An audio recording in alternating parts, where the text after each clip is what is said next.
파기 자판.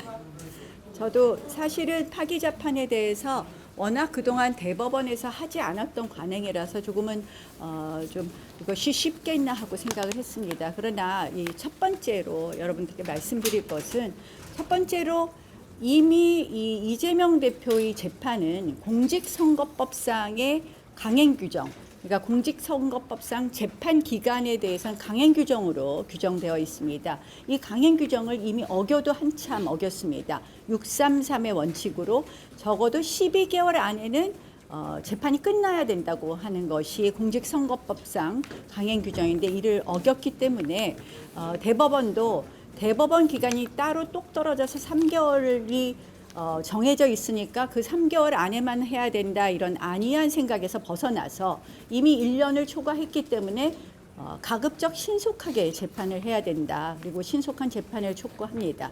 그런데 신속한 재판을 어떻게 할 수 있느냐를 봤을 때 일반적으로 그동안 대법원은 일종의 형사 사건에서는 미결 구금일수 산입이라든지 이런 아주 사소한 사유, 상고 이유에 관한 것이 아니라 사소한 미결 구금일수 산입 같은 계산을 잘못했을 경우에만 파기 자판을 해왔습니다. 그래서 자판율이 지극히 낮았던 것이죠. 그런데 이제는 형사소송법 396조 제1항을 적극적으로 해석해라. 파기 자판을 하지 못할 이유가 없기 때문에 법률에서 금하지 않고 있기 때문에 파기 자판을 해달라는 것입니다. 파기 자판의 요건은 다른 것이 아닙니다. 결국 이미 원심 법원과 1심 법원의 증거 조사와 그리고 소송 기록으로 충분히 판결을 할 수 있을 때, 이럴 때는 파기 자판할 수 있습니다. 이 사건은 사실에 관한 다툼이 없습니다. 그래서 결국 어떻게 해석하느냐, 범죄에 관한 것이기 때문에 당연히 파기 자판할 수 있다. 그럼 이제 두 번째 문제가 있습니다.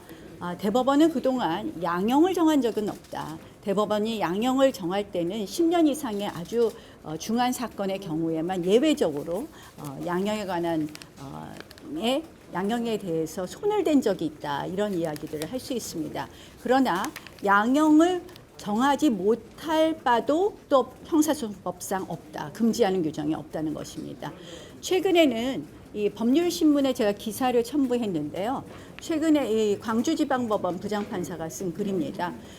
대한민국의 파기 자판율이 지극히 저조한 것을 비판하면서, 이것은 피고인들의 신속한 재판을 통한 피고인들의 고통으로부터의 회복을 위해서도 필요하다라는 주장과 함께 이 파기 자판율을 높여야 된다는 주장도 있습니다. 그래서 그런 의미에서 파기 자판을 해달라는 것을 다시 한번 촉구하고요.